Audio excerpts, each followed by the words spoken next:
You're watching BCTV. We're all about Branford.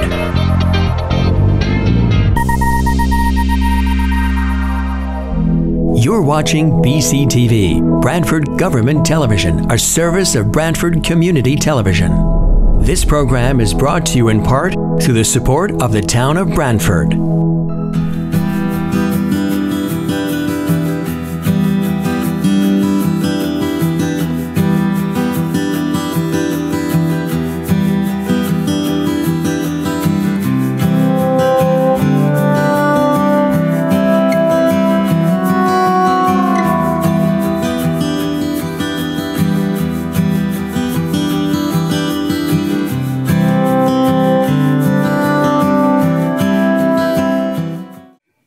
My name is Peter Basserman, Chairman of the Inland Wetlands Commission of Branford. I want to call to order the special meeting for Thursday, September 3rd. It is now 7:04.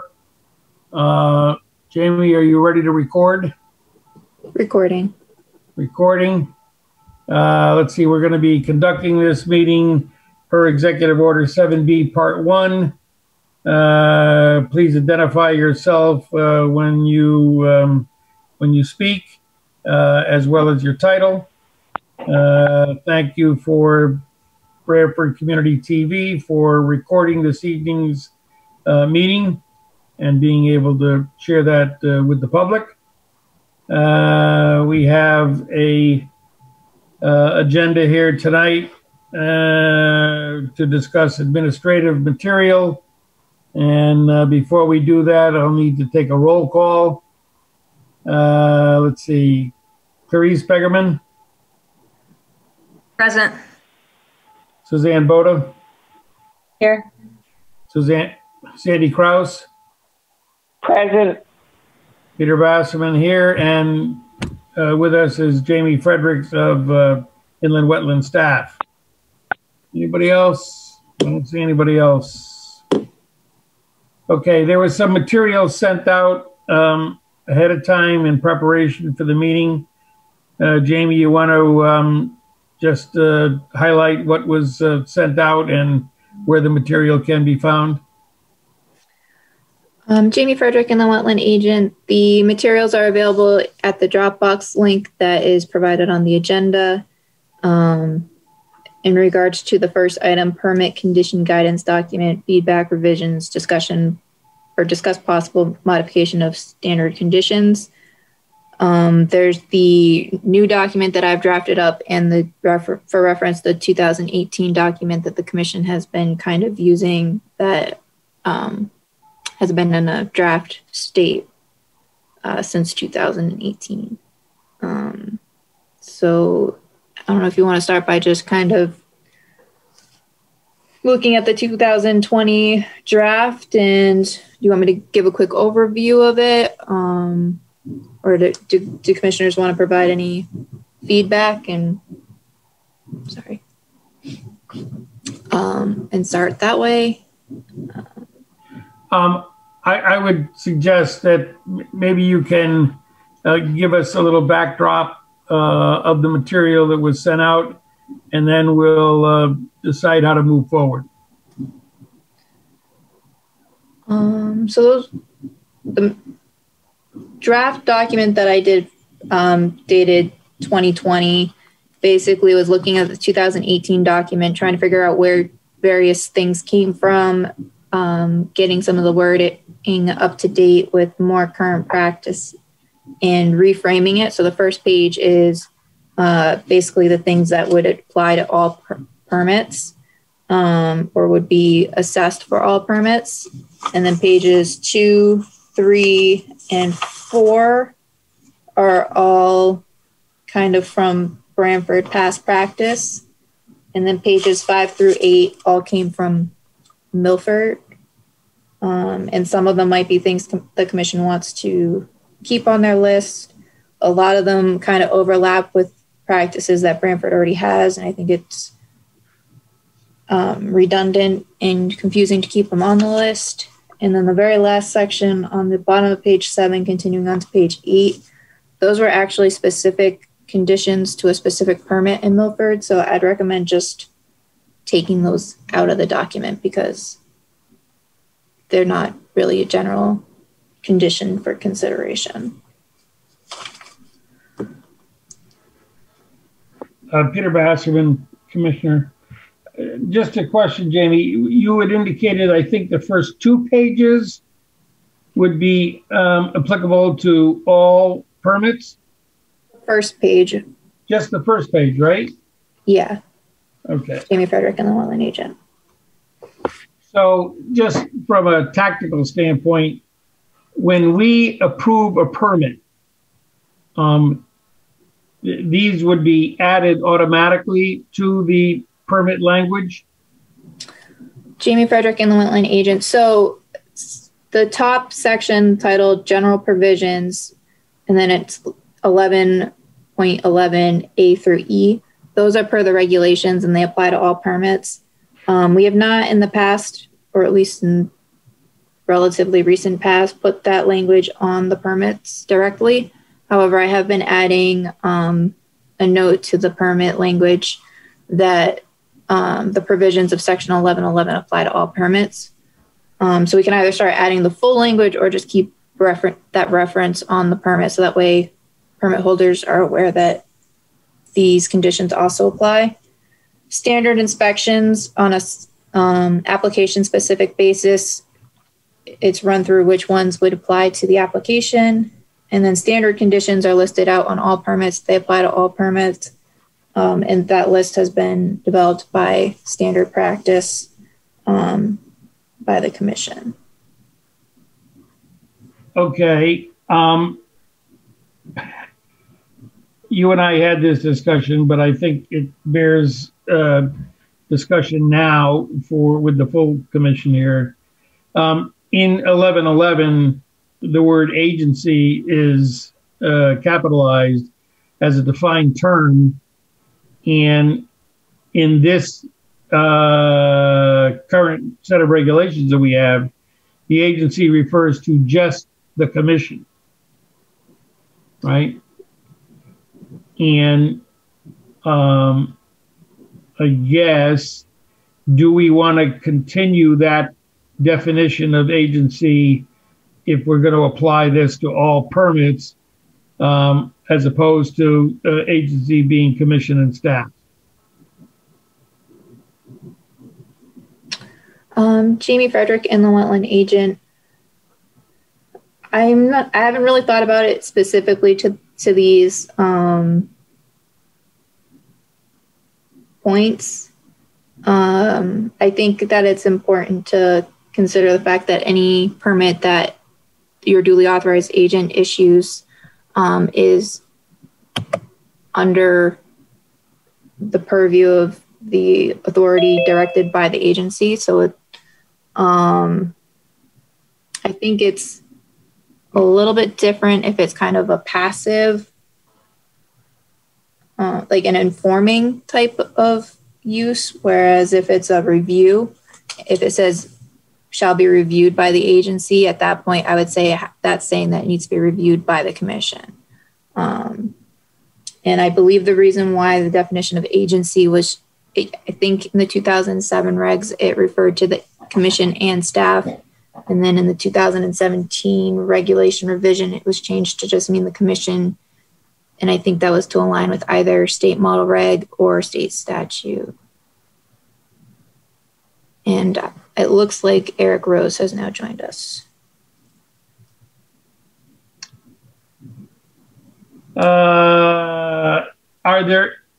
Is there any condition in A through E of an 1111 that would cause you to think that we should amend the definition of agency as just as it pertains to 1111?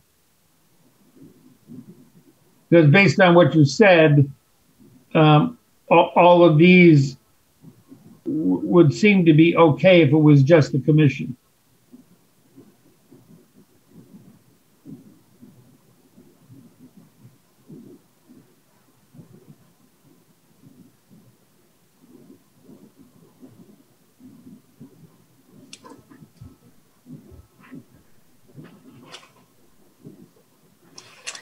Jamie Frederick, and the wetland agent. I'm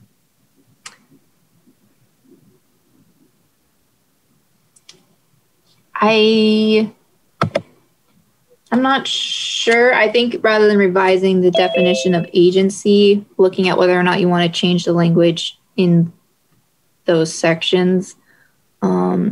If you would like, I could ask town council what their guidance would be. I would like just to point out and make clear that 1111 is a regulation. So this would be a regulation amendment if you did want to change any of the language in the section 1111 A through E. And this is Commissioner Boda. I think right now we're talking about the language and the boilerplate conditions. And so if we're going to talk about this, I would just as soon kind of focus on the substance of this, and we can put an asterisk on the word agency. And then when we look at regulation revisions, and it may be helpful because I do remember having a lot of back and forth over the word agency and what was included in that. And I don't remember why we landed on that the commission was the agency and not the commission plus staff. I also noticed that in our definitions, we don't have a definition for agent. And so it may be that with agency and that little asterisk that we're going to return to it, maybe we can discover a little bit more about why that happened in our history, but also include a definition for agent. And I suspect that there is state language that we can use to create our own definition, or Jamie just Frederick. take outright. Jamie Frederick and the wetland agent. So I wrote a note for talking about agency and 1111 for the regulation discussion. I also just wanted to point out that we have a definition of duly authorized agent. We could add agent and then say duly authorized agent if you would. And that's another thing we can consider for the reg revisions. Peter Basserman, Commissioner. So Suzanne, do I understand that basically you're saying review 1111 without having a further discussion regarding what agency entails, rather looking at the language and making sure we're comfortable with that boilerplate language? And then when we talk about definitions and things like that, that's when we'll address the agency issue? Yeah, I mean, does in, say, for 1111A or B, does agency, meaning the commission, substantively affect the overall meaning of those two provisions? Yeah, I'm okay with kicking the can down the road. The one that gets me a little bit is B, because to the extent that there's administrative approval issuing a permit, the commission essentially said to the duly authorized agent, you'll go ahead and issue that permit. And I would think that the same language in B would apply whether the commission issues the permit or the enforcement officer issues the permit.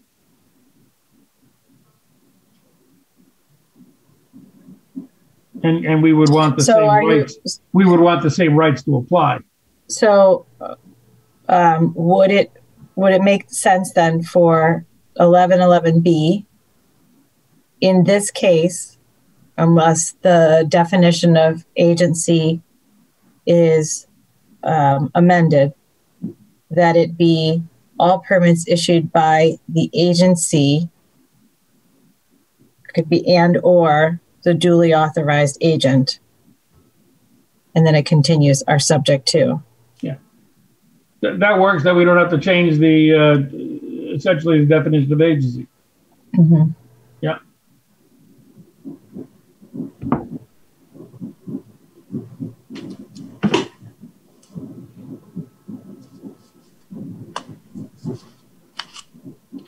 Is there anything else in 1111A through E that anybody wants to raise question or comment on?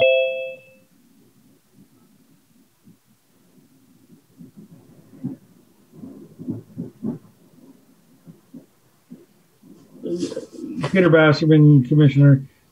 Jamie, you raised a question, I guess, as to whether going forward we want to spell out the full text of 1111A through E on a permit, or whether we just want to reference 1111 of the regs. And I guess I'm interested in what the commissioners have to say regarding, full disclosure with full text, or, via reference only as a standard operating procedure going forward.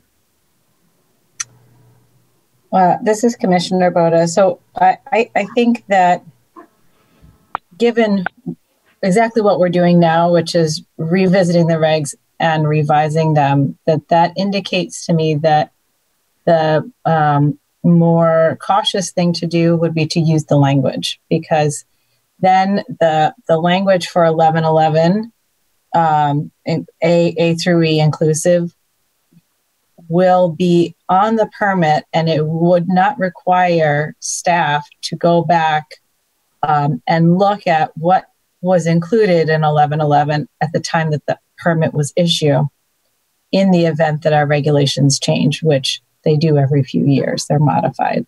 So I think that for time-saving purposes and clarity, that we just put the language directly on the permit.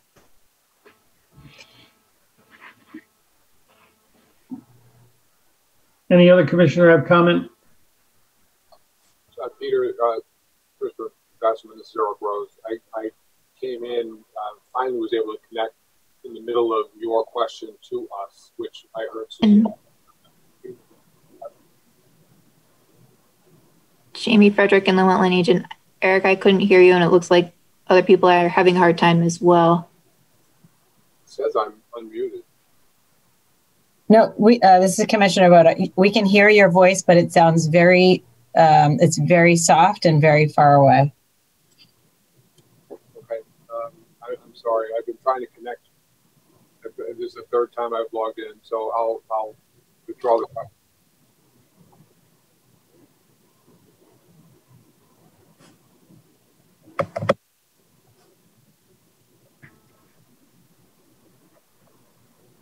He stopped. He said, this is Commissioner Boda. He said that he was going to withdraw his question. Okay.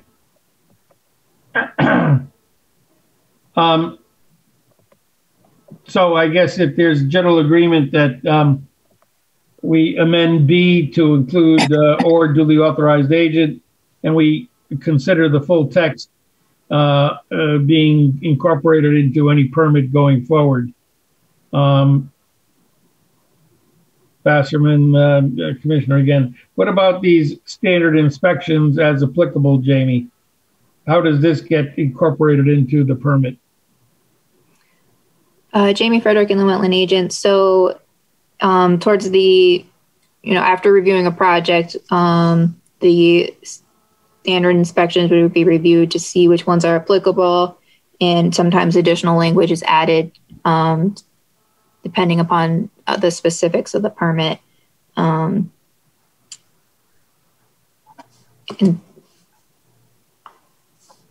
So that's kind of decided at the same time that the conditions of the permit would be decided. And then the standard conditions, 1 through 6, are just placed on all permits. And it would probably be a good practice moving forward whenever the commission decides to approve a permit to say approved with standard conditions, or approved with conditions X, Y, Z, and the standard conditions. Just to make sure that it's always clear to the applicant that these standard conditions are a part of the permit. This is Commissioner Basserman. And so I guess I understand the standard conditions, and they would apply on all permits. and that would be true of 1111A through E. But it sounds like standard inspections, and especially with the words as applicable, that some of these might apply in certain cases and others might not. So, Jamie, go ahead. I'm sorry. Sorry, Jamie Frederick in the Wetland Agent. That is correct. I mean, you're not going to have a pre-planting meeting on somebody's above ground pool. You're also not going to have a stormwater drainage structure inspection on a deck, for instance. So it's reviewed. All of these are kind of standard inspections that we have listed out, and then we delete the ones that don't apply. So our recommendations for inspections are based off of this list.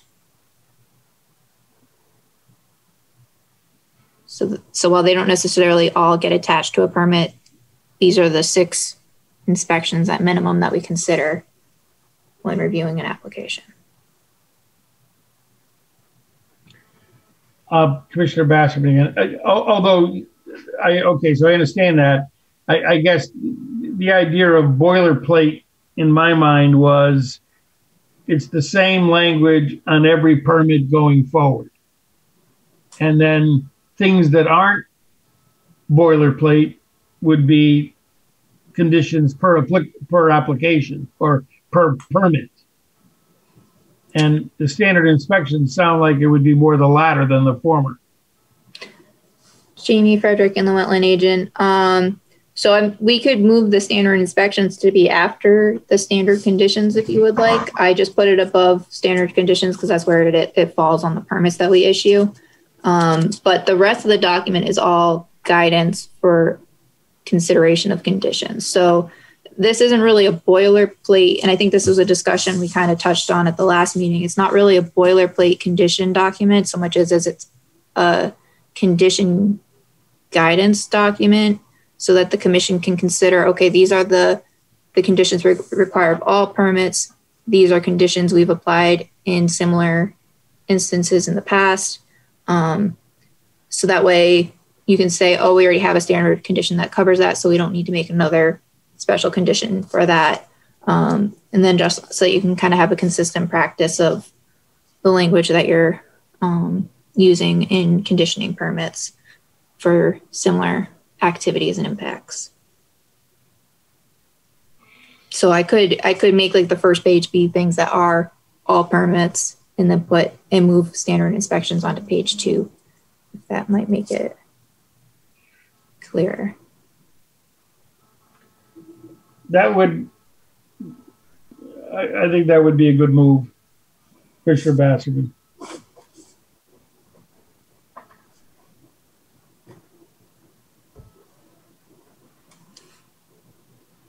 Are we ready for page 2?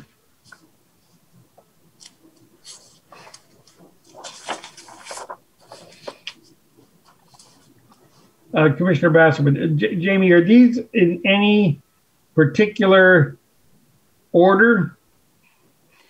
Jamie Frederick and the Wetland Agent, they are not really in any particular order. I think I tried to make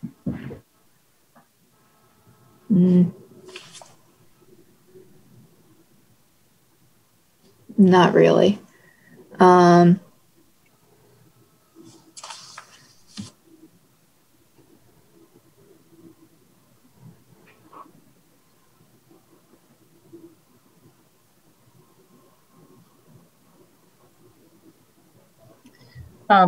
This is Commissioner Boda. So Commissioner Rose put something in the chat because he's having connection issues. So I would be willing to read those in. I know that Jamie, you were concerned about. Yeah, I remember the wording, but anyway. So from Commissioner Rose, it says, "Sorry, all my connection is poor. I've logged on 3 times. I will try again. In other jurisdictions, our permits are often accompanied by an attachment that states all the standard conditions. Certainly agree with what Chairman Basserman just said. I think the goal should be a standard set of conditions for all, even if the standard set of condition includes items that aren't always applicable."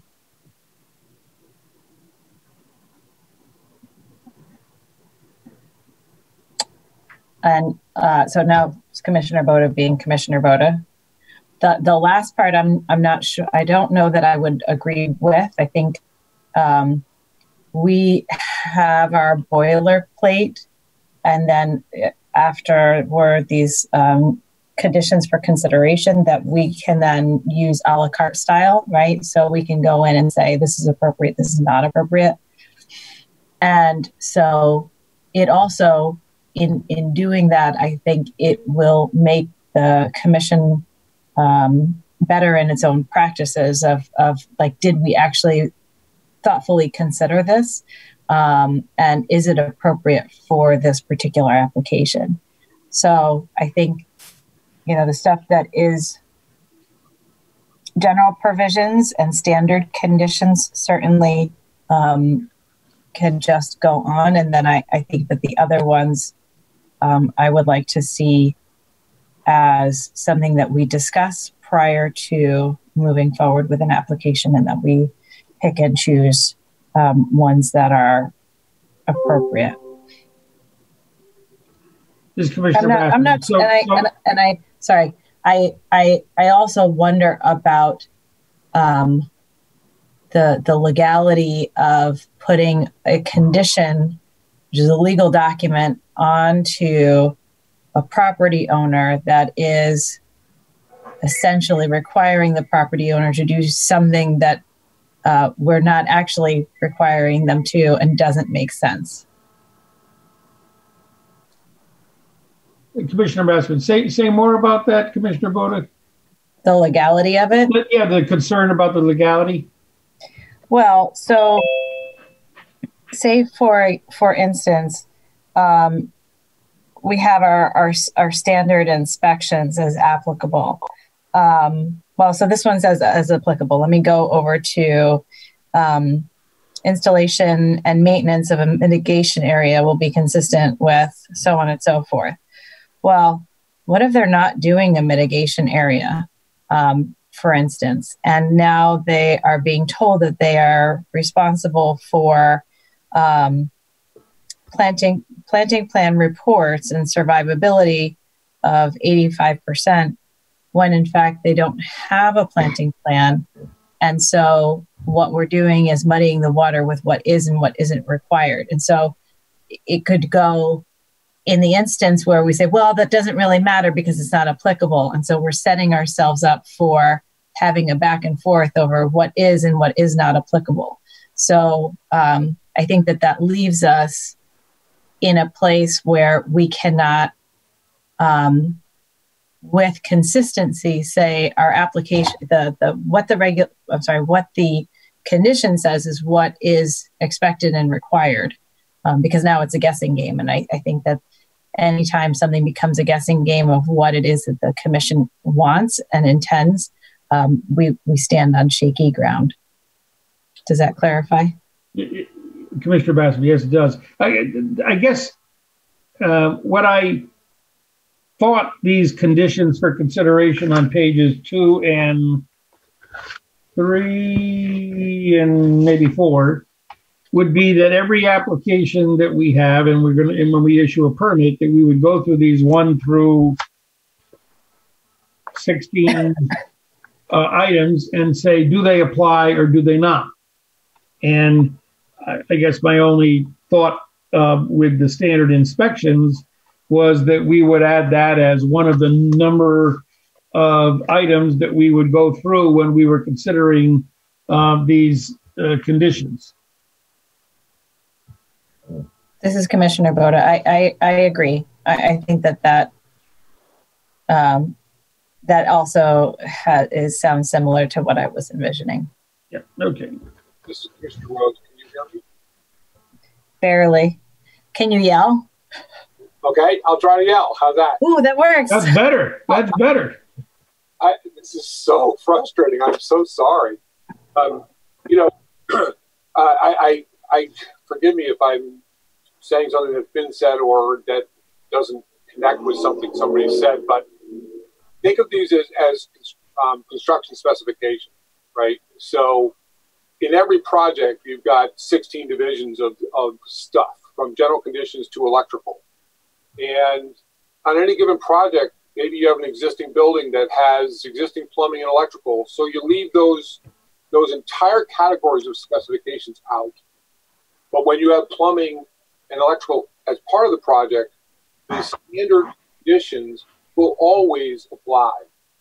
So to your point, Suzanne, if you're going to do, if the project that's in front of us includes mitigation, that's a category of specification, and it includes all these standard things every time.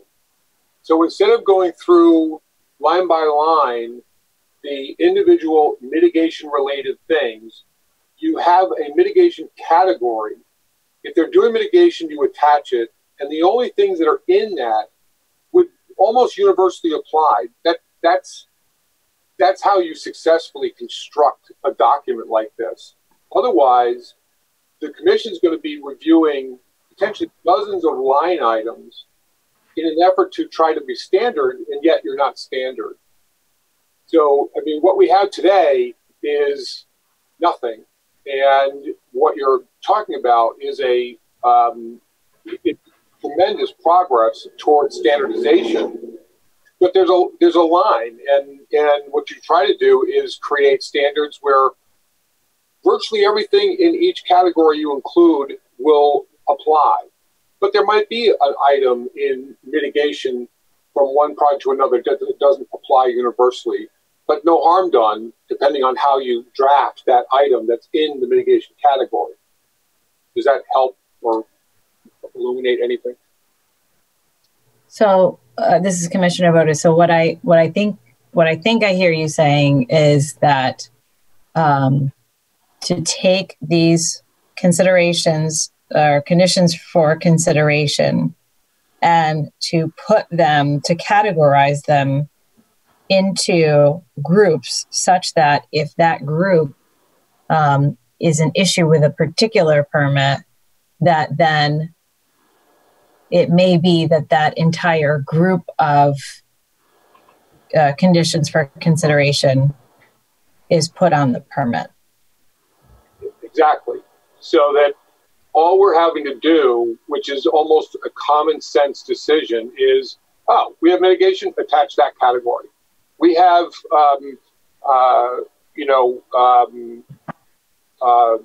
wetland plantings that have to be monitored for for a period of time, attach that category.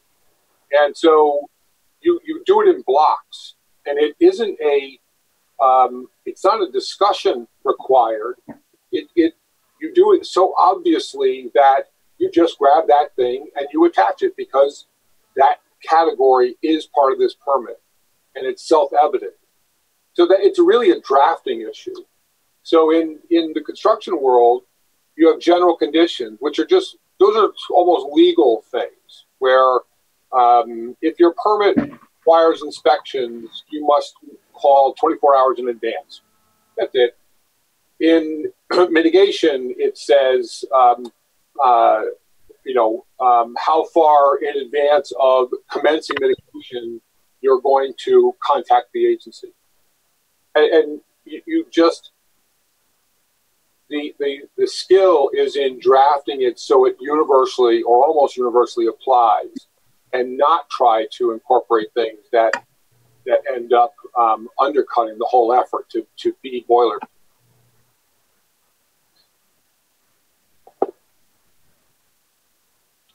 So, this is Commissioner Boda. I think it makes sense, certainly. I like to group things together, and to create a category. I think that I would need to see it in practice. I understand what you're saying, and I've seen, those plans with specifications, the written sheets, whether they look very similar or are in fact the same.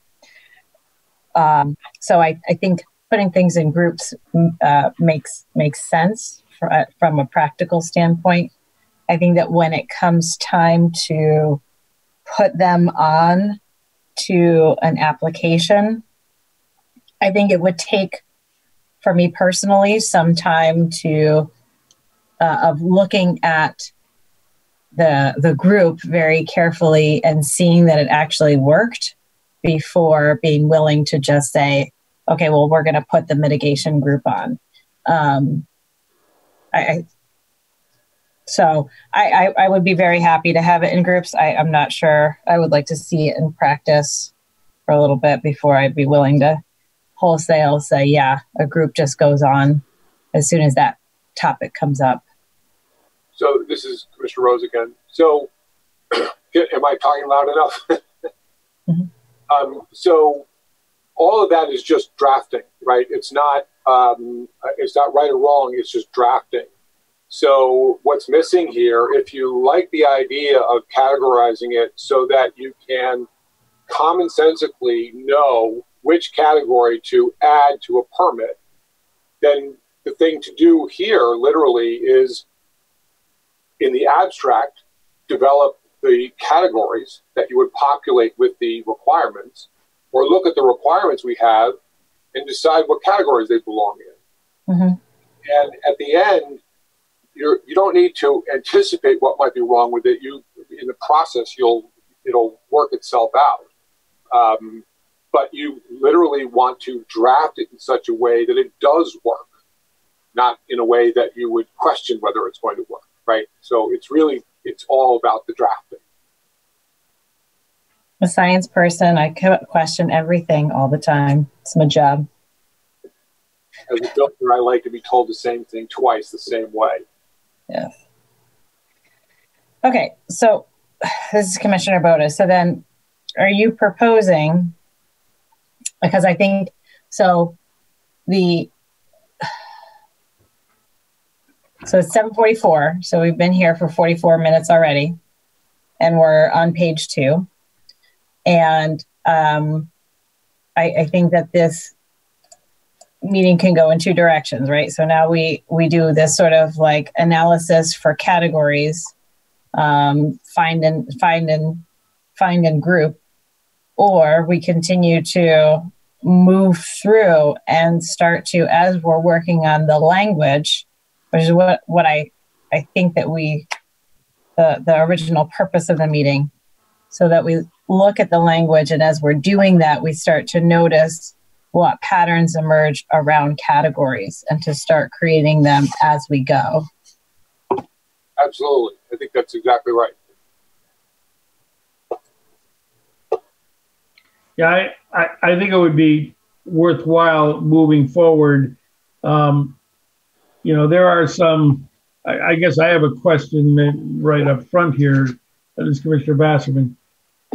Bonds, to me, are the result of deciding that we need some protection when there is mitigation work involved.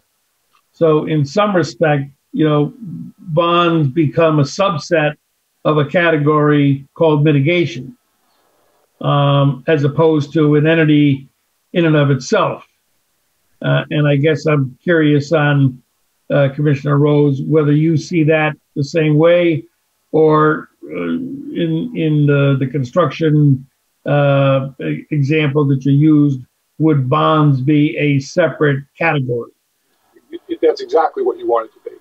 Rather than deciding which category to stick bonds in, treat it as a category, and the only time you need it is when there's going to be a bond, which often relates to the overall nature of the permit, the activities of the permit, or even the scale of the project and the concern it might not be able to perform, just a general sense. So if that comes out of the meeting, it's not related to mitigation per se, it's not related to reputation of the applicant per se. It just ends up out of the meeting that a bond is going to be requested. Grab that category, attach it. Everything with respect to the bond applies, and the only thing we have to do is decide on the amount.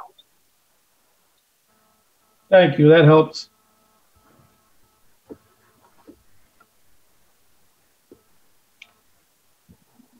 Jamie, Commissioner Bassman, Jamie, are you comfortable with going forward here with the idea of trying to keep a kind of a separate track record of categories? Jamie Frederick and the wetland agent. Yeah, I can try and, or whatever, based on the conversation tonight, make some categories, kind of looking at everything and listening to the discussion. I'm thinking maybe adding a mitigation category, an erosion control category, and like a certification type of category. So that the things that are required at the end of the project to document that the project has been completed in compliance with the permit. I do have 2 categories at the end, just because those things were very clearly for specific types of projects. So I think that there's still going to be some things that don't necessarily fit into a category, and to put it into a category might almost take it off the commission's radar, because they might say, well, that category doesn't really apply.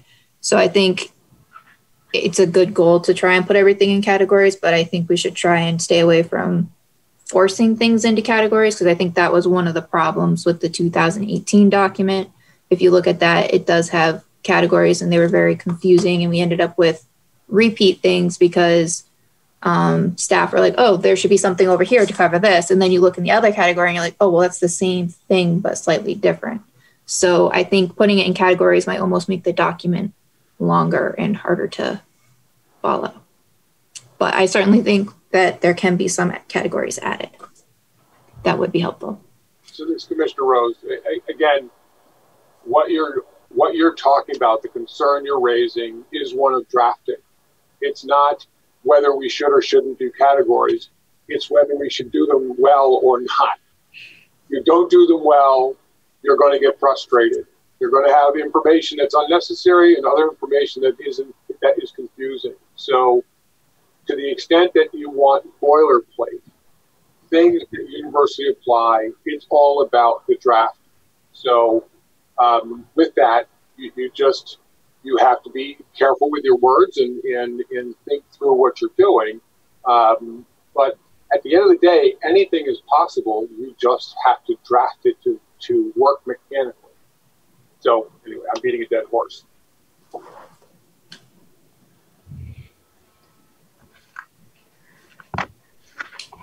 Do we then want to jump to page 5? Well, this is Commissioner Boda. Did we discuss, are we okay with the items that are on 2 and 3 and 4? We've been talking about categories, but we haven't looked at specifically, conditions for consideration 1 through.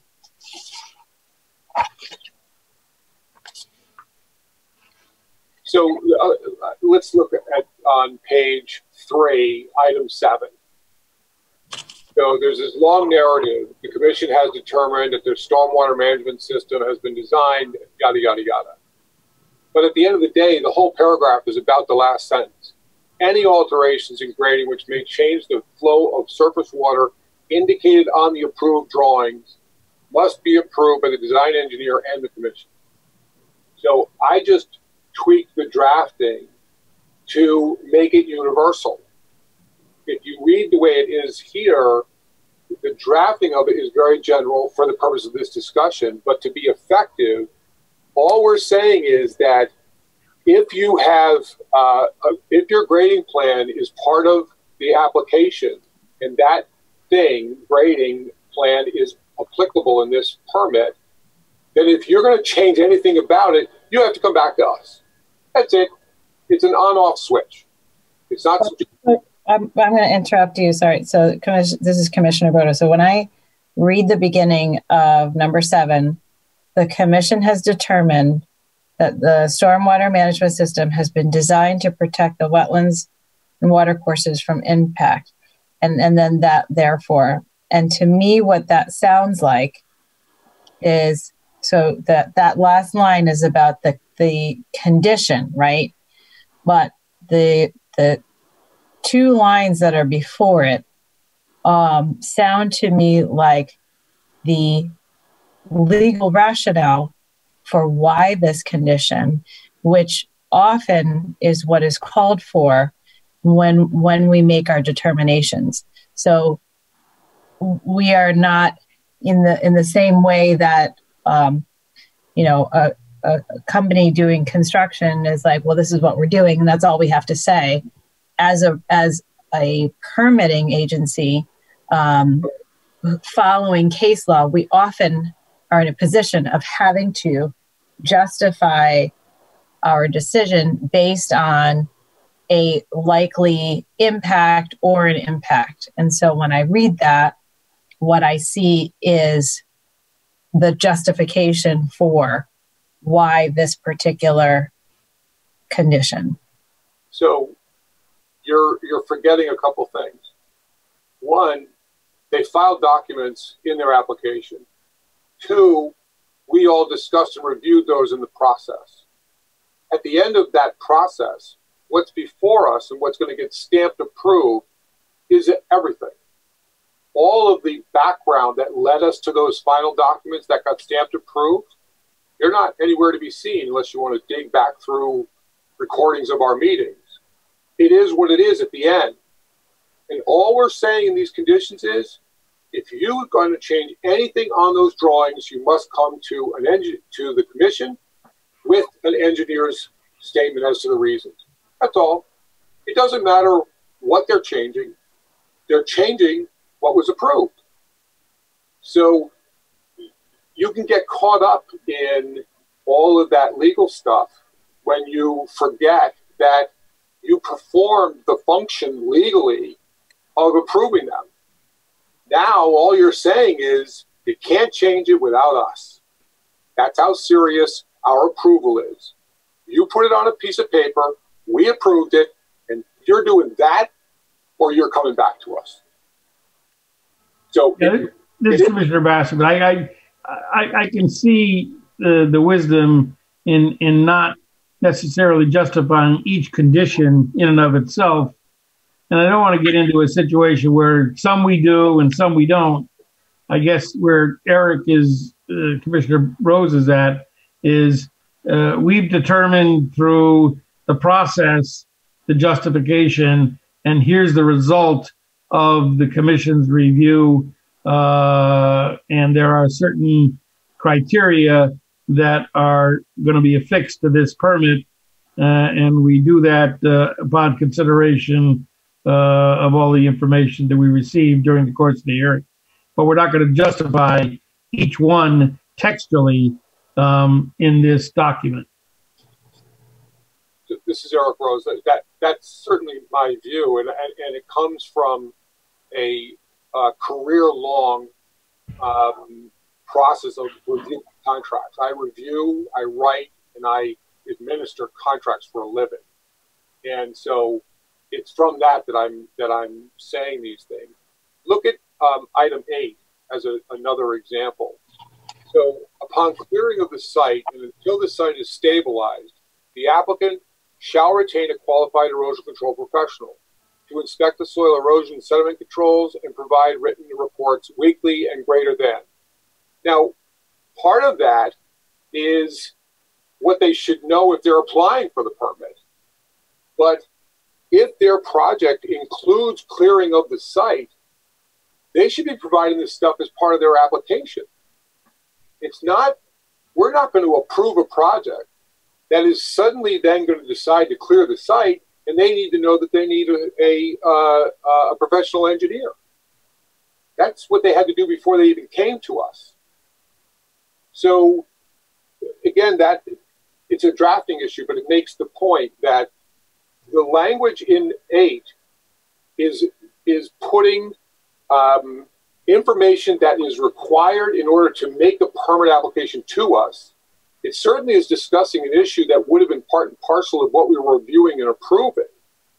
And we're talking about specifics that aren't conditions of a permit. They're the very basis of what we are approving. That the written reports weekly and greater than quarter inch of rain to the Inland Wetlands Agency.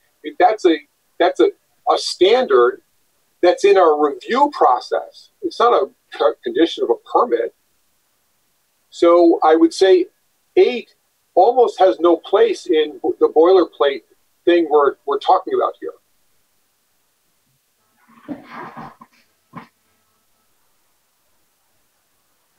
Jamie Frederick in the Wetland Agent. I did notice there's a typo. It should say, and after storm events greater than 0.25 inches of rain. I do think it does have a place because, again, you're not going to require this necessarily on a single family home, but you probably will require it for a large commercial development. It might be something that they internally have to do as part of their process, but that doesn't necessarily mean they have to submit a copy to the agency. And what this condition does is it says, this is important enough. We need to have a copy of your routine erosion control inspections and maintenance so that we know that your erosion controls are being kept up. So, as Commissioner Rose, so agreed, and taking that, Jamie, then here's the choice. Is this a condition of permits with erosion controls and sedimentation control, or is this in relation to projects that require substantial clearing? So the requirement that they make reports when they have a rate event over a quarter-inch, as you just said, is a large site, and they're not a good site. They're destabilizing the soils. That's the context of this requirement. So the category, in my opinion, ought to be some qualified way of talking about clearing and grubbing. And in that context, we require these weekly reports. If you're not clearing and grubbing the entire site, then you don't need to do reports with us every week. We don't care. So that's how I would parse that and end up with something that is a boilerplate requirement. This is Commissioner Kraus, and I just want to comment on that. And what comes to mind to me is the Gould Lane project. So I tend to think that what Jamie is trying to do might mitigate some of those circumstances in the future, because they initially indicated to us that they were not going to clear all the land, but then they turned out clearing all the land. So I would say that, this is Commissioner Rose, I would say that what Gould Lane actually illustrates was a flaw in our approval. They said they were going to clear the site. That should have been something we held their feet to the fire on. To the extent that they turned around and did something exactly the opposite of what they presented in hearings that resulted in our approval, they should have been stopped dead in their tracks and brought back before the commission for a whole new round on how we're going to deal with them, with what they just did, which was the opposite of what they presented to the commission. It's not a boilerplate issue. They violated their own testimony in front of the commission that resulted in our approval. So I think you're bringing up something that illustrates a failure on our part in that particular instance, but not one that boilerplate is necessarily going to fix.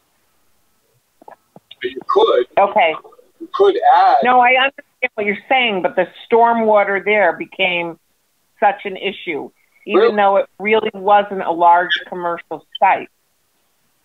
Well, that's one of labels. I mean, it was a large site, commercial or otherwise. Okay. A large site. All right.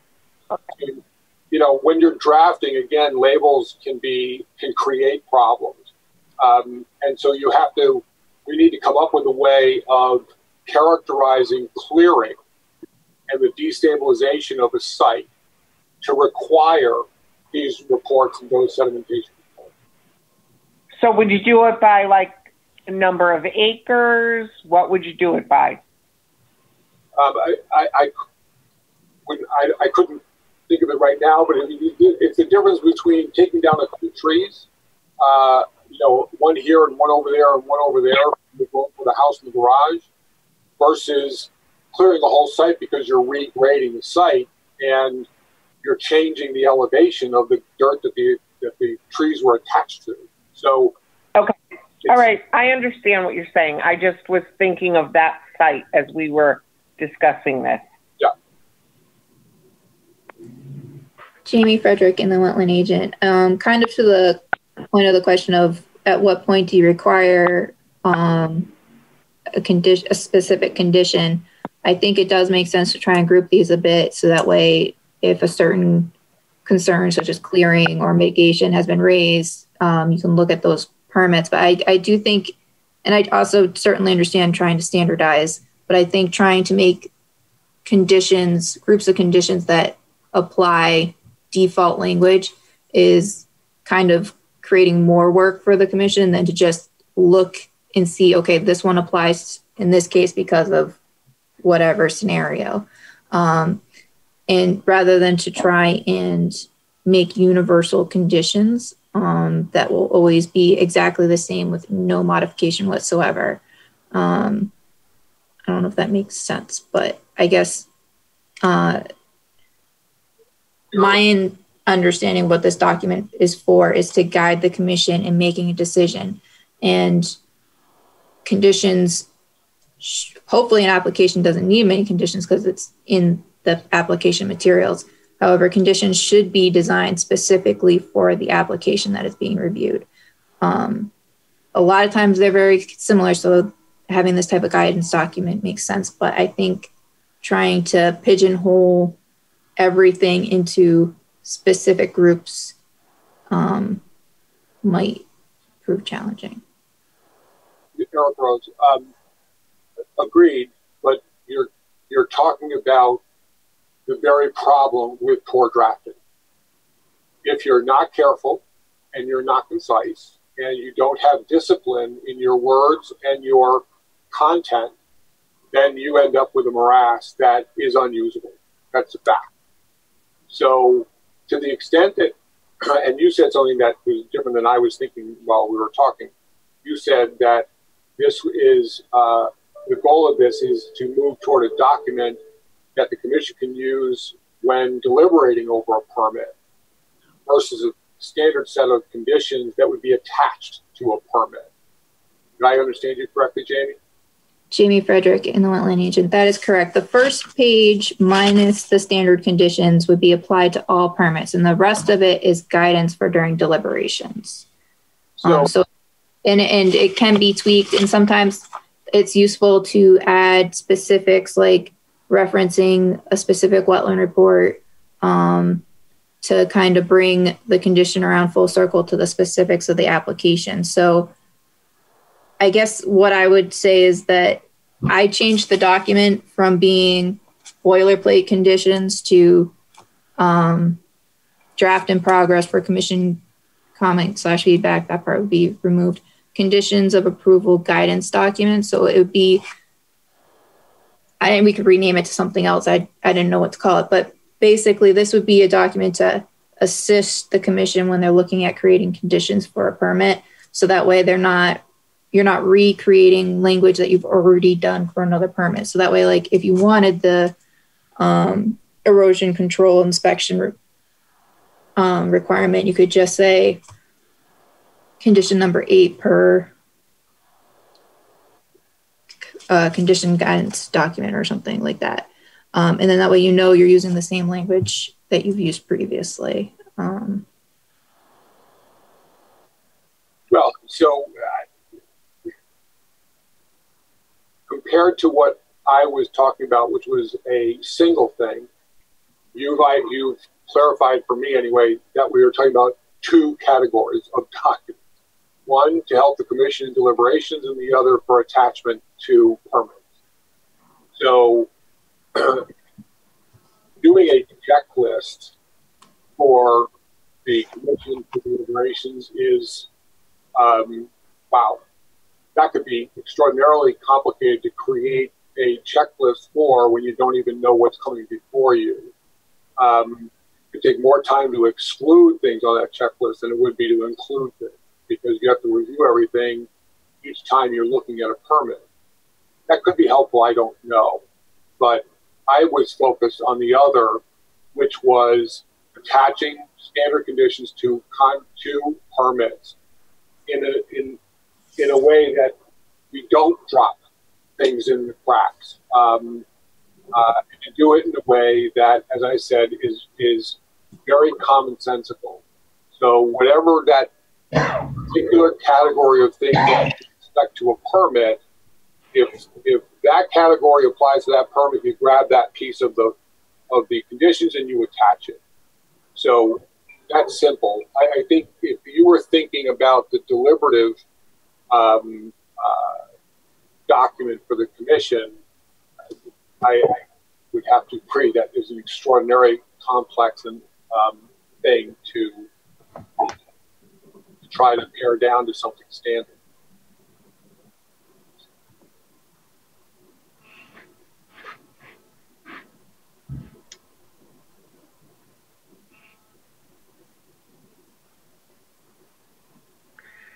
This is Commissioner Basserman. Do we have agreement that, quote, boilerplate language that would apply on all permits issued by this commission would include on page 1 of 8 sections labeled general provisions and the section labeled standard condition? And that's it. Jamie Frederick and the wetland agent, that is correct. And at least from my understanding. Any document that we have for a review checklist are items on pages 3 through, I don't know, was it 6 here, 4? 3 and 4, as well as standard inspections from page 1. And the question is, if that's true, 3, 4, and standard inspections on page 1. What about 2? I'm sorry? Oh, and would I leave off 2? Yeah, and 2. And then now the issue is whether we can group those 16 items on those pages into categories that, for clarity purposes or whatever, makes sense. For instance, 8 and 9, in my mind, if we were going to do some kind of categorization, could be combined. 8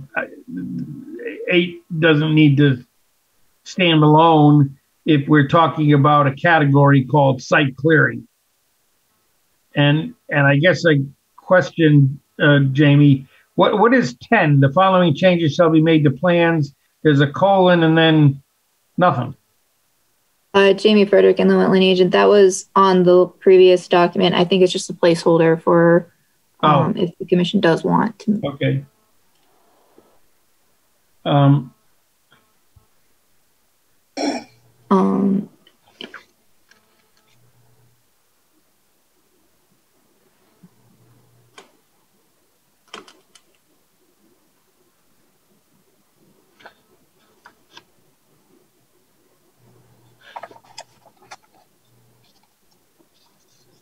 And there may be other natural combinations as we go through pages 2, 3, and 4.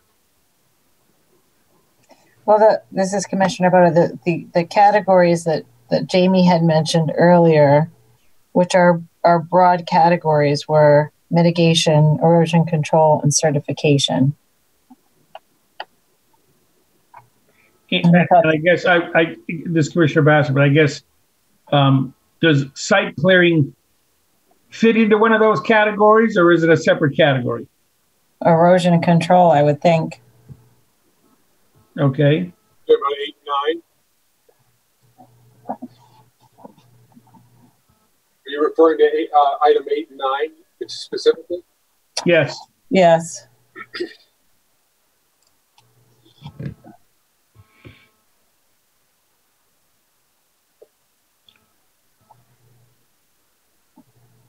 It's actually 7, 8, 9.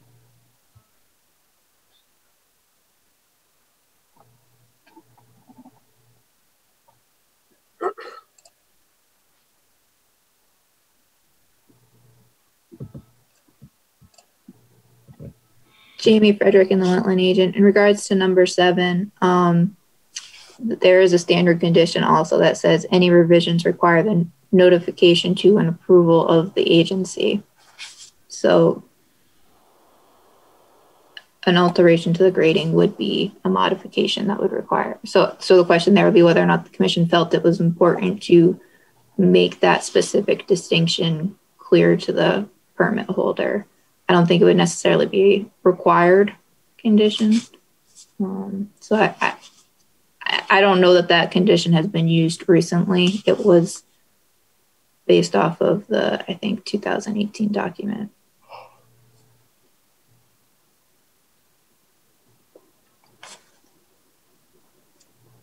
So then is it redundant and it should just be stricken?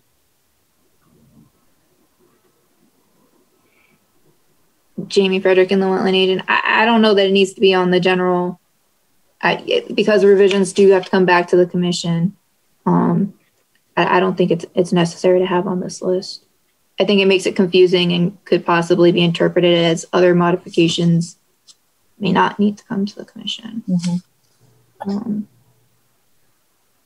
Well, and this is Commissioner Bode, I think to amplify that also, it says may change the direction of flow, but it really doesn't matter if it changes the direction of flow or not, right?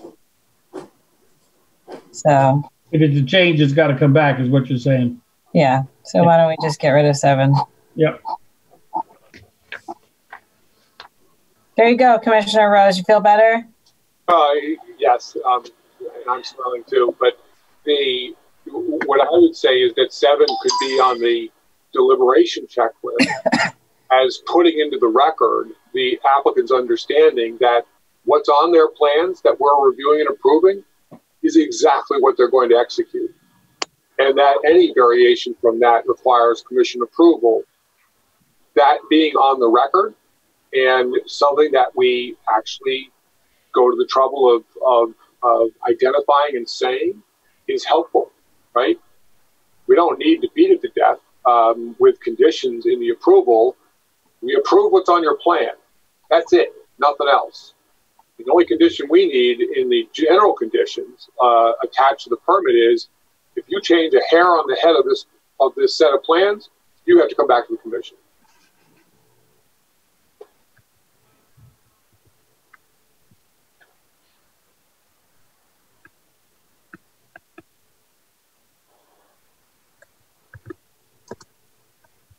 I guess that wasn't helpful, huh? Commissioner Basserman, I guess, are you in agreement to remove 7, or was that a statement for somehow incorporating 7 into this document? To Jamie's point, which document? I was suggesting that 7 has a good place in the deliberation checklist, but I don't think, I think the only thing required for the general conditions attached to a permit is that any change to the plans that have been approved have to come back to the commission for approval. And is that in our, quote, boilerplate provisions on page 1? It's Jamie Frederick and the wetland agent. Standard condition number 1, it's in bold. Any revisions require the notification to and the approval of the agency.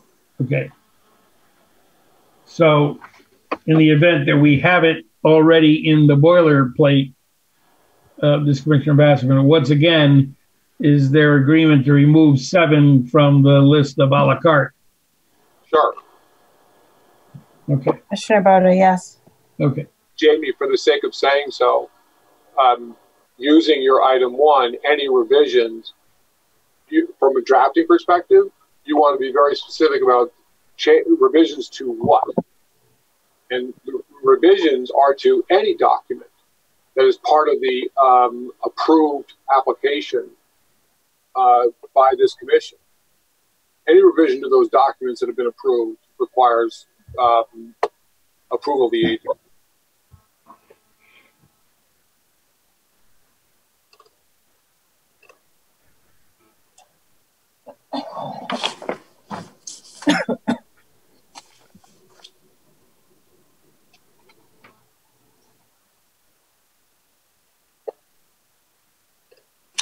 Jamie Frederick and the wetland agent. Does the commission want to keep going through this? Or do you want me to just kind of separate it out into 2 documents and resubmit it to everyone for review and comment? I'm not trying to rush anyone. I just also... Ambassador, this is Eric Rose. I would be happy to offer my time to come in and sit with Jamie and just back and forth between her and I can help create categories and split these documents into two, so that we might be a little closer than where we sit right now. So we'd end up with something that puts into practice some of the things that we've been talking about and gets through a lot of this stuff before we all have to do it together. Commissioner Bassman, that certainly works for me, and I appreciate the volunteer of your time and effort. Second that, Commissioner Boda. I guess if that is kind of a plan going forward, before we leave page 3, do we have an issue with subdivisions right now, Commissioner Bassman, Jamie, between our regulations and what we think we need to have as language for a subdivision in the regulations? Jamie Frederick, Inland Wetland Agent. I am noticing I did not send... I don't believe I sent out the latest version of this document. Yeah, so our boilerplate language per the 2008 boilerplate document for subdivisions identifies site plan applications for lots blank are to be submitted. Site plan approval by the commission or agent must be obtained prior to application for building permit. And then we have 2 different ways of processing a subdivision application. There's subdivision with regulated activity and subdivision without regulated activity. I think if it's a subdivision where regulated activity is going to be conducted, it's subdivision with regulated activity. And subdivision without regulated activity would be if the subdivision is not going to cause regulated activity to occur. So that would be kind of like a subdivision referral for planning and zoning, where the site may already be developed and there's multiple commercial or houses on one lot and they wanted to separate them out into their own parcels. So there's really no activity occurring beyond changing lines on paper. And I think that needs to kind of be made clear, whether it's in the regulations or in the commission's practice. And then I think in that stance, the original subdivision permit is for regulated activity. And rather than requiring certain lots to come back for individual approvals, require that the site plan for each individual lot be submitted and approved by the commission or inland wetland agent prior to start of work. And I can get that language and add it to the next version of this document. That was, I believe, there was a subdivision on Brushy Plain Road where it was worded that way. And I think that makes a lot more sense than piecemealing it. And then that way the applicant knows they have their approval and that they just need to conform to that approval. And if they change the individual site plan, that at that point, then they might need to come back for a different permit. Commissioner Bassman, I think, yeah, to go into subdivisions and condominiums in a condition of approval at this point is premature until we specify in our regulations what we're going to be dealing with when we talk about subdivisions. So I guess sending that document out as kind of a backdrop for our next session would be, I think, extremely useful.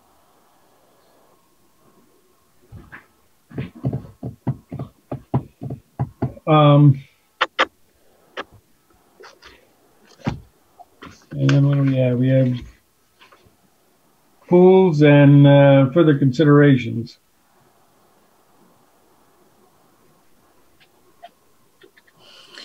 Jamie Frederick, Inland Wetland Agent. I think maybe just quickly running through further considerations suggested might make sense. These are conditions that were on the 2018 document that I wasn't necessarily sure the commission would want to keep. The first one, roof drainage for individual homes is not to be drained off site. That's how it reads on the 2018 document. In 2008, it was a little bit more specific. It said all roof drains for individual homes to be retained on site by use of a dry well or other method acceptable to the agency. I think that something needs to be added if the commission did want to keep that. And I think that wouldn't be for the boilerplate conditions. That would be for the regulation, the deliberation consideration checklist kind of thing. This Commissioner Rose, so for the sake of saying so, that's actually a building code. In Connecticut, you cannot drain anything off of your property, no matter where it comes from. So that's an interesting point. But I would suggest that there's a, not to drive everybody crazy here, but that might be a reason for a third document. And the third document would be a set of requirements for making an application for a wetlands approval. And the requirement is that nothing be drained off of your property, and that your drawings need to reflect that. And on our deliberation guidelines, we want to verify that, in fact, they're addressing all of the stormwater management on their property. So you're telling them up front they better deal with it before they bring it to us, and you're reminding us in deliberation to do a mental check that they adequately address that issue. This is Commissioner Bassman. Commissioner Rose, wouldn't this, however, you can do all of that, but shouldn't it be in our regulations so that any applicant that is looking at what they need to consider when they're making application understand that no drainage off-site is permitted? So I don't know the answer to that from a regulatory or a legal perspective. It is a building code, so it doesn't matter what we say. They can't do it under the building regulations. I don't know that if you guys think that it needs to be added to our regulations, so be it. At the very least, I'm suggesting that there's lots of things that we could put on a list of requirements to make application that would get us a better quality submission and inform applicants of what they're going to be expected to do. If that also needs to be in the regulations, so be it. Jamie Frederick and the Wetland Agent, I think the regulations would be the place to have that if it was a requirement for all applications. And it might indirectly already be in the regulations. I can take a look at that for the next time we discuss this. Thank you. Do you want to go down these, all 9 of these, Jamie? So basically the rest of them, I would probably recommend striking because we already have them in some way or form in numbers 1 through 16 previously on pages 2 through 4. I think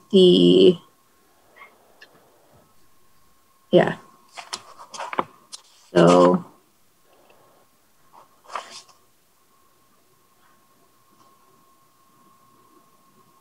I think, the last one, number 9. The permittee shall notify the Inland Wetland Agency immediately upon the commencement of work and upon its completion. If the commission wants to keep that, I think that would make sense to make a standard condition rather than have it be in the guidance one, but I'm not sure if that's something the commission wants to do or not. We do require a contractor's acknowledgement form, which it has to be submitted prior to the start of work, and it's supposed to identify when they anticipate starting and when they anticipate completing work. It's Commissioner Bassman. And where is that spelled out in the document? The contractor's acknowledgement form? Yes. It's a standard condition number 4. The contractor's acknowledgement form must be completed and submitted to the agency prior to commencement of any activity. The form must be kept to date. Then is the recommendation, this Commissioner Bassman, to move item 9 into item 7 under standard condition. If the commission wants to keep it, that would be my recommendation. Well, Commissioner Bassman again, if we don't include it, there is no requirement that they notify regarding commencement of work and completion? Jamie Frederick. Or is it redundant with item 4? Jamie Frederick, Inland Wetland Agent. I don't know that it's exactly redundant to item number 4, but item 4 usually covers it. And also it's pretty common for site development plans to state that the contractor must contact the Inland Wetland Agency prior to commencement of activity and upon its completion. Well, Commissioner Bassman, if we can somehow either incorporate it or make item 4 clear enough to accommodate both sets of language, that would be great. Fold it into number 4, maybe. Yeah.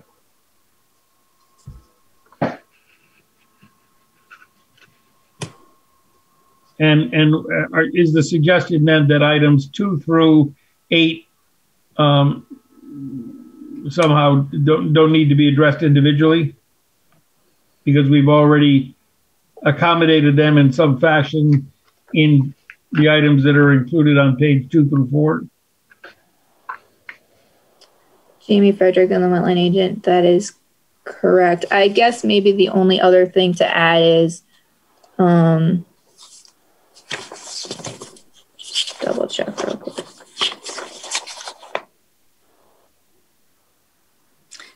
The standard condition says any revisions require the notification to an approval of the agency. So maybe folding in language. So number 4 says the construction plan set is to be submitted to the IWEO prior to beginning of site work. I think that language is a little too specific and not helpful, but any revisions require the submission or putting something about submission of those modifications, those revisions to the agency in number 1 might make sense. Commissioner Bassman, but this was very specific to the enforcement officer. I think it's specific. Well, so the enforcement officer is the person that receives the documents that they drop off. So I think that's why they mentioned the enforcement officer. But I think it's also kind of oddly worded as the construction plan set, because there could be other revisions prior to that, or I mean, ideally the construction plan set shouldn't be different than the inland wetland plan set. So I think kind of taking out the specifics of number 4 and just saying any revisions must be submitted and reviewed and approved by the Inland Wetland Agency or its duly authorized agent, if it's as applicable, something like that. Which this Commissioner Bassman again, which we already said we incorporated into item 1 under standard conditions on page 1.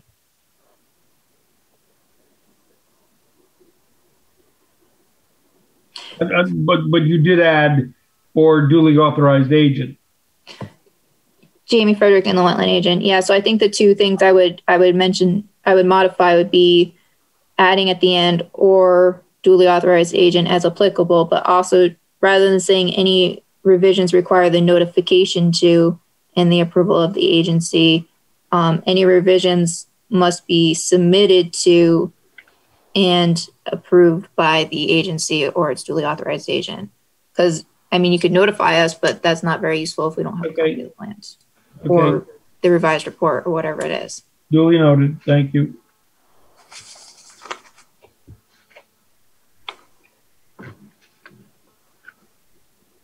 So I guess at this point we've made some changes. I think we've got some direction regarding trying to shift the things around into categories. I think Commissioner Rose was volunteering his time and effort to help staff do that work. Any other comments on pages 1 through 4?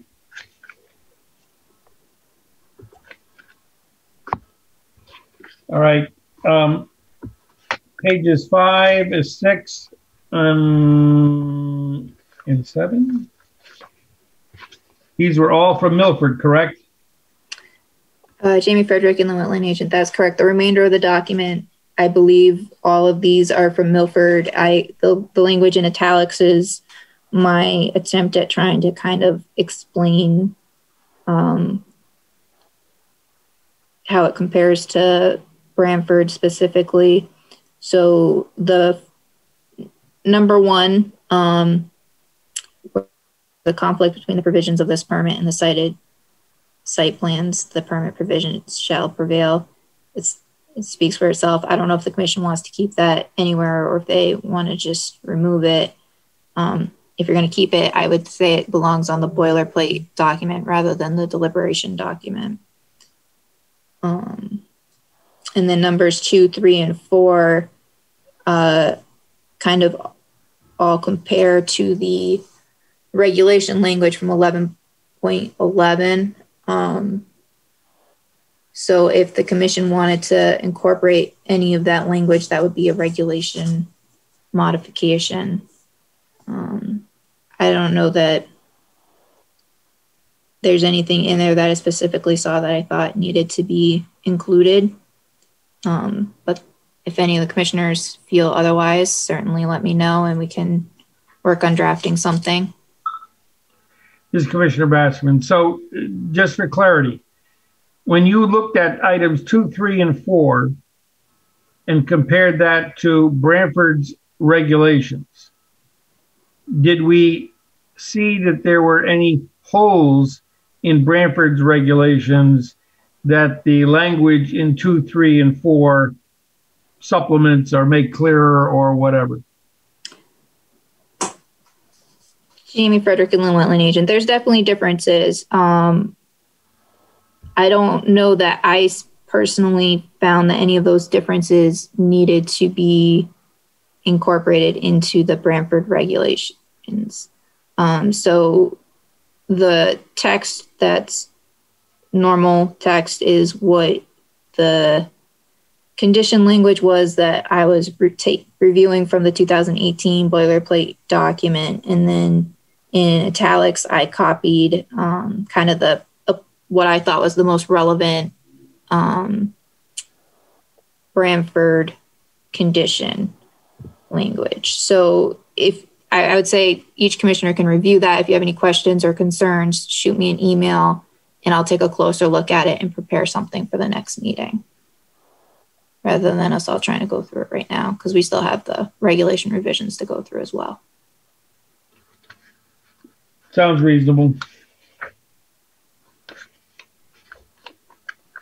All right, so a work item for our next meeting is to look at pages 5 through 8 and determine whether any commissioner feels that there's some language warranted as a result of that review to incorporate it into our regulations.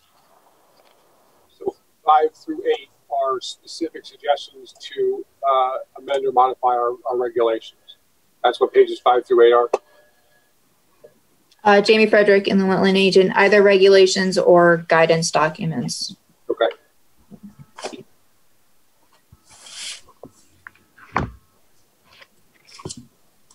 Commissioner Bassman. Okay, Jamie, next up is the regulations. Jamie Frederick, Inland Wetland Agent. So I know the commission was interested in looking at revising the regulations and looking at fees. I did find a document from 2018 when the commission, I think, last did kind of a discussion regarding changes. Staff had compiled some notes and there was discussion at both the September and I believe October meetings of 2018. And the document that I sent out to everyone, and that's available in the Dropbox, linked on the agenda, is based on revisions to those comments after the September meeting. So these were areas where there have already been identified areas for revision. I don't know if any commissioners have any additional areas that they wanted to add to this list. I did notice one note that was not on this list as far as revisions is that section 9.5 references 8.3 and it should reference section 8.2. So I can add that in. Do we want to run through these? I didn't send it out until a couple days ago because I just found it. I guess, how does the commission want to proceed?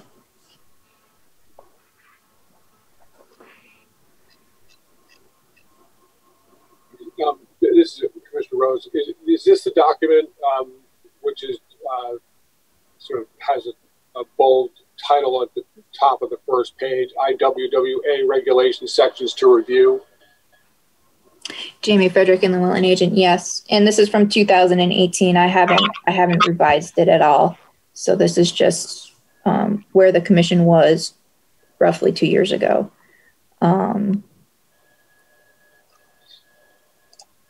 And I have started to reach out to surrounding towns and requested their fee schedules so that we can kind of do a comparison to what other towns are doing. I think that for the most part, the listed changes are either are for clarification. I think kind of the more substantial change that the commission is kind of looking at are the fees. So any guidance that the commission has on what they want staff to look at and consider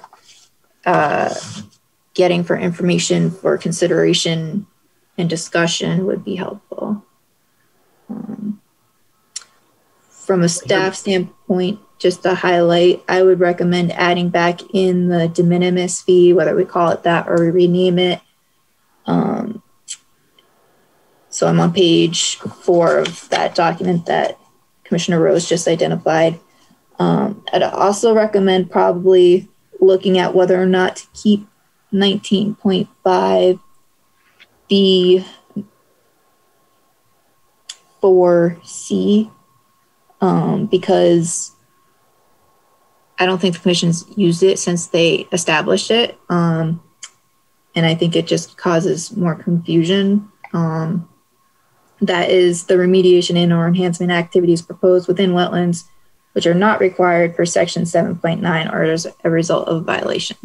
And 7.9 is the mitigation for wetland impact over 750 square feet. And generally for projects that are just enhancement or remediation without any other proposed activities, the commission has in the past waived the fees aside from the deep fee. And I think if the commission wanted to charge a fee, it would make more sense to maybe use a bond to help encourage the completion of the project. And then since it is a benefit, once the project's completed, it would maybe provide the security that the commission's looking for to make sure that it ends up being that net positive project.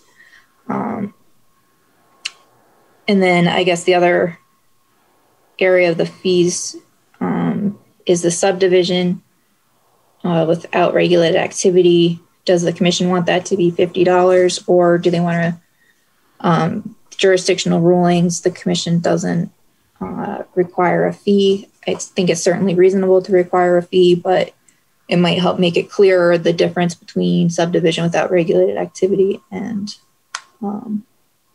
subdivision. And then, of course, there's the bracketing and the amount of the fees to consider. This is Commissioner Basserman. You know, we're in a very touchy area. A couple of things rolling through my head are, you know, we've got some new commissioners that didn't have the benefit of the 2018 document. As you said, it was only recently mailed. I think we have a certain amount of work that we've already taken under our wings with the two documents that we talked about prior to these regulations and fees. I think it would be worthwhile for the commission to review the document that you sent out in the Dropbox.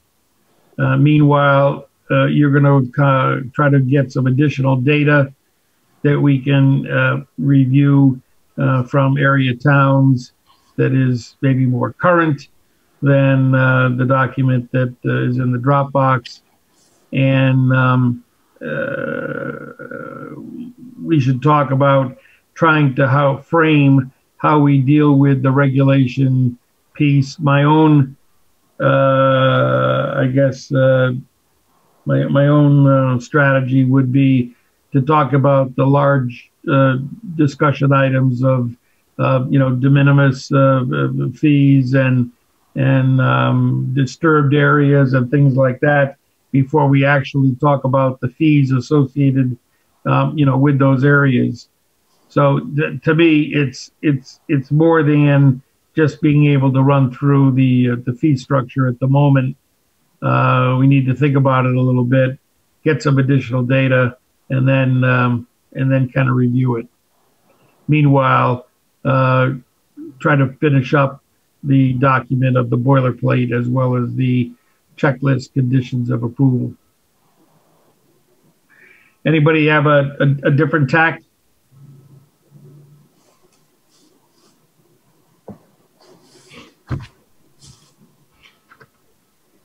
Okay. Anything else on tonight's agenda, Jamie? So Jamie Frederick and the Wetland Agent, I guess just to summarize where I'm looking to get some research from, I'm looking to get North Haven, Guilford, East Haven, and North Branford. Are there any other municipalities that I should add to that list specifically? Hearing none. Also, I was wondering if the commission wanted any additional reference documents such as the 2007 regulations and the model regs available in the Dropbox, or if that's unnecessary. Sorry, Jamie, what did you say? Jamie Frederick, Inland Wetland Agent. I was wondering if the commission wants the 2007 version of the regulations and or the latest deep model regs, which are from 2006, available. At this point, there have been no legal updates or either court case or legislature since the last reg revision. So any revisions would be simply what the commission wants to adjust and fine tune within the regulations. There's no legal updates that need to be made. This is Commissioner Bassman. Jamie, wouldn't DEEP have the model regs on its website? Yeah, I was just wondering if the commission... Maybe just a link, if people are looking for the model regs, just provide the link to them so that they can tap into that DEEP resource.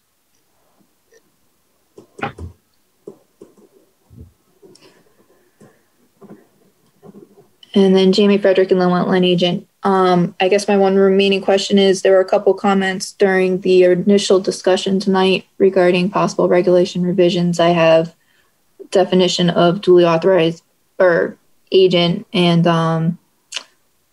the use of agent versus or agency versus commission and whether it includes the agent. Do you want me to update the document with that information and the 9.5 correction that I mentioned, or should I just keep those notes separate for now?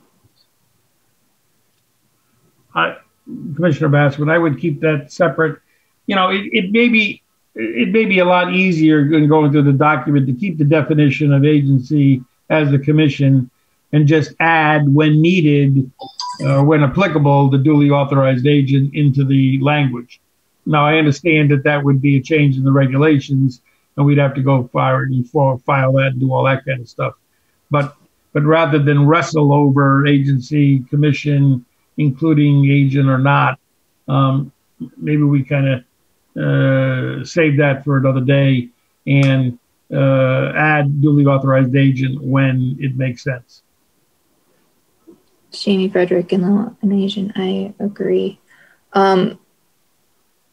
There are instances where agency was used prior to the definition change, and it did include the IW agent, but it didn't necessarily always have the intention of including the IW agent. Does the commission want me to treat anything that says IW agency as the current definition, unless it was an agent approval, so it clearly was the agent that was working on it? I guess specifically one reference would be in conservation deed restrictions.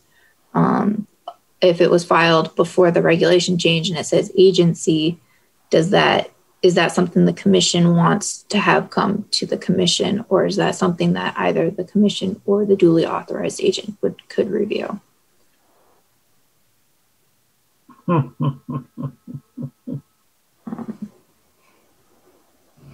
Don't have to give me an answer right now, but that's kind of another, I guess, consideration of the whole agency definition issue.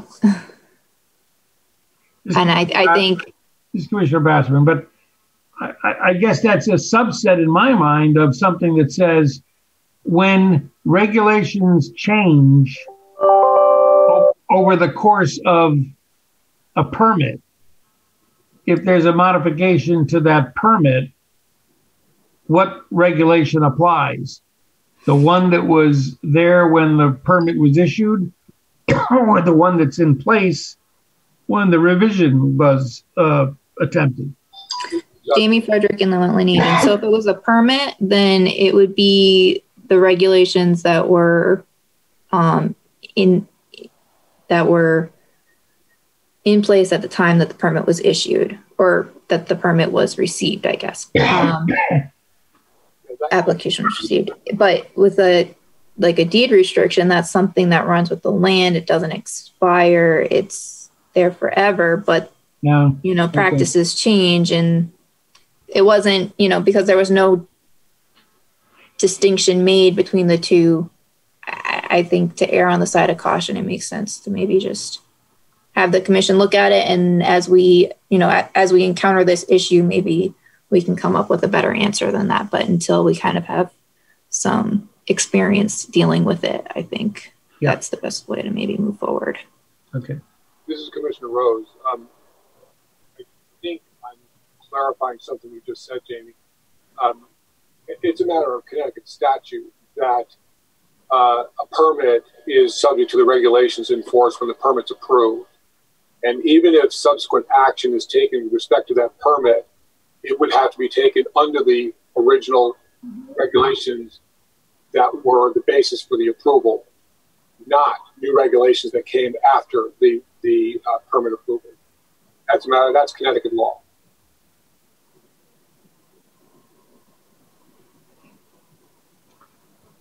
Commissioner Rose, I thought that's what Jamie articulated as well. Like I said, I thought I was clarifying because I wasn't sure if that's what you said. Jamie Frederick and the Wetland agent. For the life of a permit, the regulations under which it was issued are the regulations it has to comply with. It would be kind of tricky to make them comply with something that was changed after they submitted their application.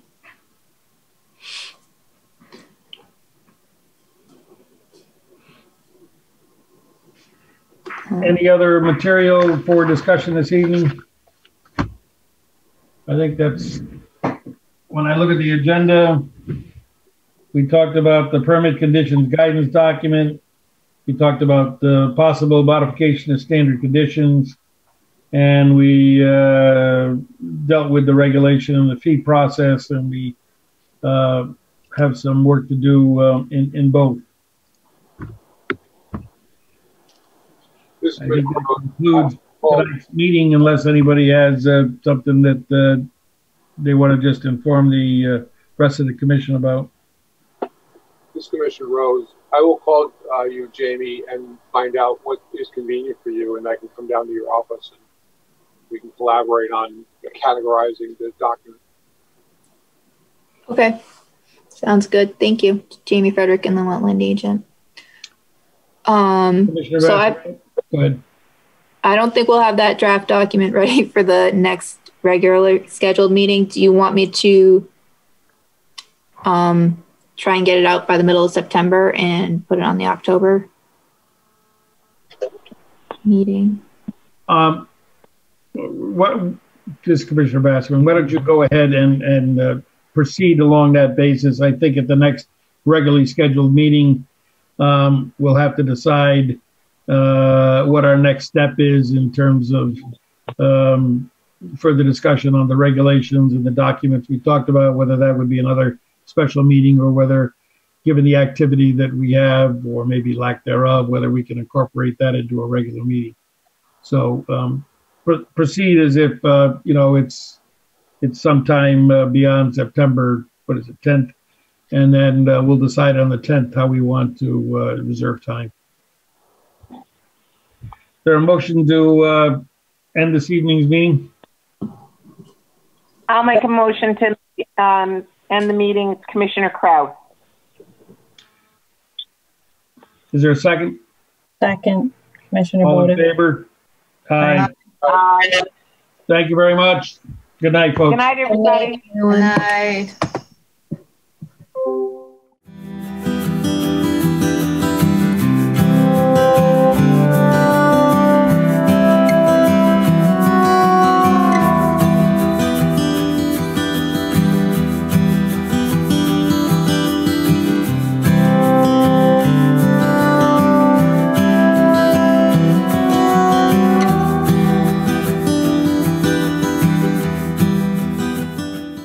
This program was brought to you in part through the support of the Town of Branford. Watch town meetings and other videos on demand at BranfordTV.org.